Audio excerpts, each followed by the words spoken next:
Snow drifted across the open fields like powdered glass, carried by the howling wind that came down from the mountains. The orphanage wagon creaked along the trail, its wheels threatening to freeze solid as it climbed the ridge. Inside, bundled under a thin wool blanket, sat Samuel, a boy of only 8 years. He clutched a worn suitcase that contained all he had in the world, a pair of socks, a tattered Bible, and a photograph of parents he barely remembered. The wagon driver, a tired man with cracked hands, barely spoke as he urged the horses forward. At last, they crested the ridge, and a scattering of smoke trails marked the settlement ahead, a handful of log cabins huddled together against the wilderness. "This'll be your stop, boy," the driver muttered, pulling the wagon to a halt near the first cabin.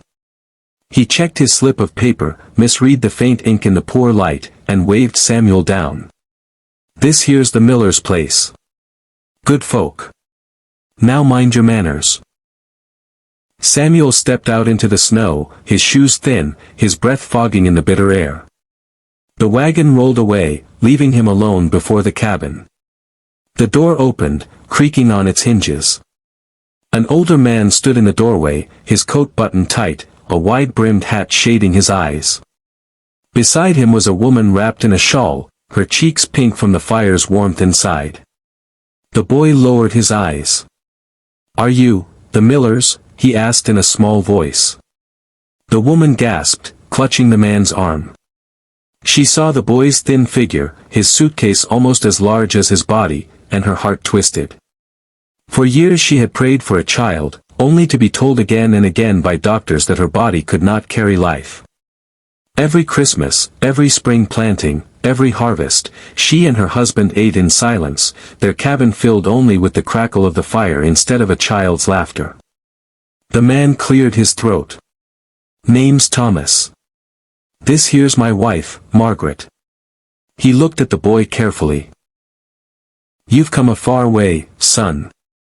Samuel swallowed. "They said, this is where I belong." For a moment, silence hung between them.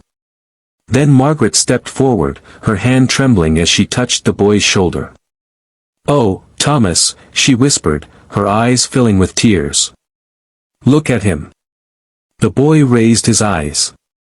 He had expected stern faces, perhaps a scolding, or worse, rejection. But instead he saw something unfamiliar, tenderness. "Come in," Margaret said quickly, pulling him inside before the cold swallowed him whole. "You must be freezing. Let me get you near the fire." The cabin was warm, lit by a lantern and the steady glow of burning logs. A pot simmered on the hearth, filling the room with the scent of stew. Margaret pulled out a chair and urged Samuel to sit.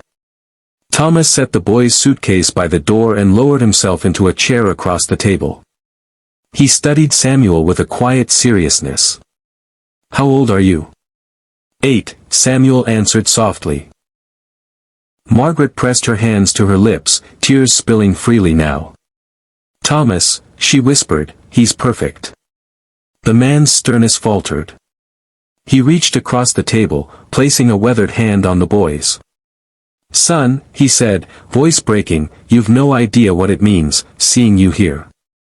Samuel tilted his head. "Do you want me?" Margaret broke into sobs. She knelt beside him, clutching his small hands in hers. "Yes. More than anything in this world. Please, Samuel, please be our child." The boy trembled. He had lived in the orphanage long enough to know the word "please" seldom came with sincerity. But here, in the warmth of this cabin, he felt something real. The hollowness in his chest, the place where his parents' memory had been, stirred. He whispered, "I've never been wanted before." Margaret kissed his forehead, rocking him gently. "Then let this be the start." Days turned to weeks. Samuel learned the rhythm of cabin life. Chopping wood with Thomas, helping Margaret knead dough, feeding the chickens that scratched in the snow outside. For the first time, he went to sleep with a full belly and woke with someone waiting to greet him. One evening, as snow fell thick against the windows, Thomas pulled out his old fiddle. He played a tune while Margaret hummed along. Samuel, shy at first, began tapping his foot, then clapped to the beat. Margaret laughed, a sound Samuel decided was the most beautiful in the world. It felt like a dream. But reality soon knocked. A month later, a rider appeared at the cabin, carrying papers from the orphanage. "There's been a mistake," the man announced. The boy was meant for the Johnsons' cabin down the ridge. The word struck like thunder. Samuel froze, his bowl of stew untouched before him. Margaret's face went pale. "No," she whispered. "No, he's ours. You can't take him." The rider shook his head. "I'm sorry, ma'am. Arrangements were made. The Johnsons have been expecting him." Tears welled in Samuel's eyes. He looked at Thomas and Margaret. "I don't want to go," he whispered. Thomas rose, his broad shoulders stiff with resolve. "Listen here," he said to the rider, his voice firm. "Paper or no paper, this boy belongs with us. We didn't ask for him, but God sent him to our door. That's all the arrangement I need." Margaret clutched Samuel tight, her tears wetting his hair. "If you take him," she said fiercely, "you'll have to tear him from my arms. And I swear, I will never let go." The rider shifted uneasily, glancing at the boy's small hands clutching the woman's dress. "I'll report back to the orphanage," he muttered at last. "They'll decide." He mounted his horse and disappeared into the snow. Weeks passed with dreadful waiting. Finally, a letter arrived. Margaret's hands shook as she broke the seal. Thomas read aloud. "Given the boy's expressed attachment, and the miller's capability to provide, the placement shall remain as it stands. Samuel is hereby recognized as the lawful son of Thomas and Margaret Miller." The room erupted in sobs of joy. Margaret fell to her knees, hugging Samuel with all the strength of years of longing. Thomas bent down and laid a firm hand on the boy's shoulder, his eyes wet. "You're home, son," he whispered. For the first time in his life, Samuel believed it.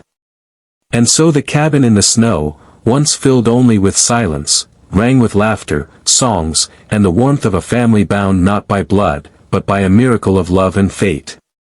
Because sometimes, the wrong road, the wrong slip of paper, or the wrong cabin, is exactly where you're meant to be.